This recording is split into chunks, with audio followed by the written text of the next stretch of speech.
MEPs being turned away by Maduro's immigration officials. Meanwhile, Juan Guaidó is saying that Maduro's leadership has no future. From your interview with Guaidó, do you think he really believes he can win this standoff?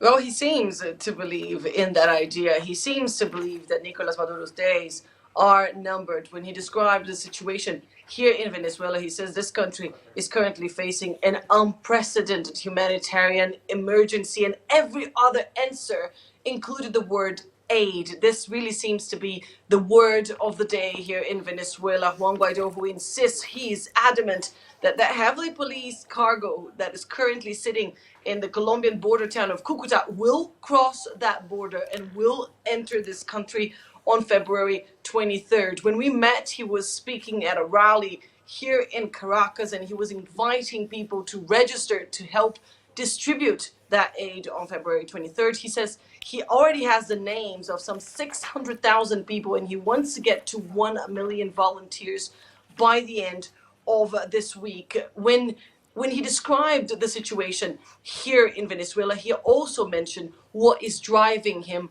personally. He says this is the reason, the current situation in this country is the reason why he's putting himself out there. He's exposing friends and family. He says this standoff, this current state of affairs, and this Venezuela is a country he wants to leave behind, and he wants to help rebuild. Take a listen.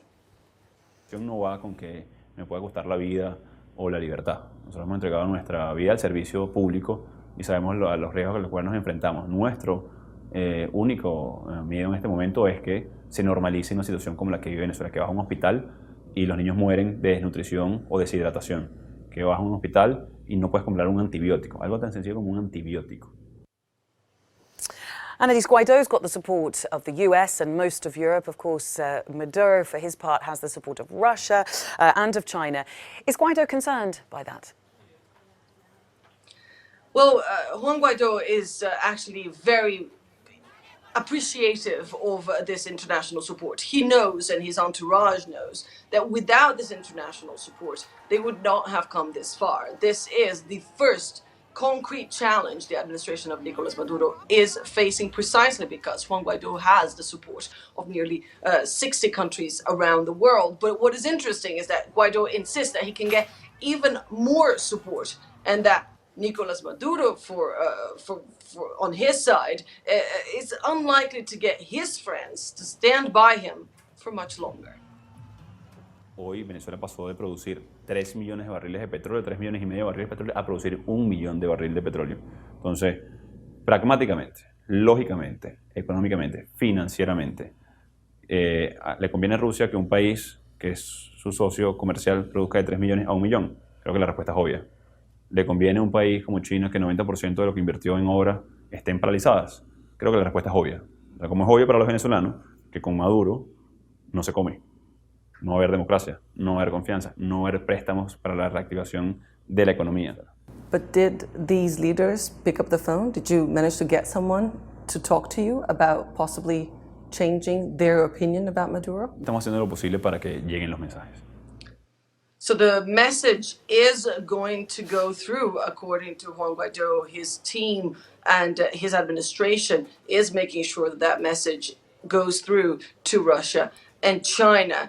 We do understand that his entourage has reached out to China, but we have no confirmation on whether or not the negotiations are actually ongoing. So Juan Guaidó is confident that he can build even broader international support. When I asked him about how far he's willing to take this and whether or not he's worried that a military intervention, which has been cited by both sides, could indeed materialize and could, I don't know, spell a civil war here in this country, this is what the interim president had to say. Posibilidad de una guerra civil, y debo decirlo, porque nadie está dispuesto a inmolarse con Maduro. Nadie está dispuesto a inmolarse a alguien que no tiene futuro político, que no es reconocido por el mundo, que no tiene el respeto ni la lealtad de sus subalternos, que rompió la cadena de mando al no haber sido electo para ejercer un cargo que no le corresponde. Entonces, esa opción, con lo cual asusta a Maduro, y por eso todos los días hace ejercicios militares y trota y se muestra con la tropa, mientras que nosotros estamos movilizándonos con la gente, con un voluntariado muy pacífico, vestidos de blanco, buscando la ayuda humanitaria, buscando donaciones para atender la emergencia. Así que no hay una posibilidad de una guerra civil en Venezuela ni un derramamiento de sangre, porque uno pasa todos los días y nadie está dispuesto a inmolarse por alguien que no tiene ningún tipo de aglutinamiento ideológico ni siquiera, y está buscando cómo salvarse él y no proteger a sus ciudadanos. The sense we get there is of Juan Guaidó, very confident that he has the support of Venezuelans and not Nicolas Maduro having that support. Annelise, how does he characterise the difference between the two of them? Well, he says, as you mentioned, Bill, that he has the backing of the vast majority of Venezuelans, and it's not really about him, Juan Guaidó says. It's about change. Him and his side, the opposition here in Venezuela, say that they are the ones that embody that hope, a hope for a new Venezuela, one that Nicolas Maduro is unable or unwilling or both to give them. Y de manera alarmante, porque quien paga es la ciudadanía. Maduro está absolutamente desconectado de la realidad venezolana. Así que el futuro para Venezuela está garantizado.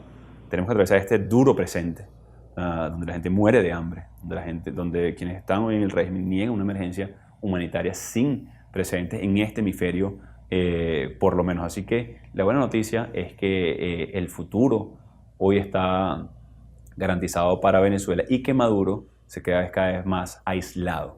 So an optimistic Juan Guaidó, who says the future for Venezuela is guaranteed. Of course, observers, international observers, are quite concerned about his movement losing steam, because this crisis, this political standoff, is dragging on, and February 23rd will be Guaidó's biggest test.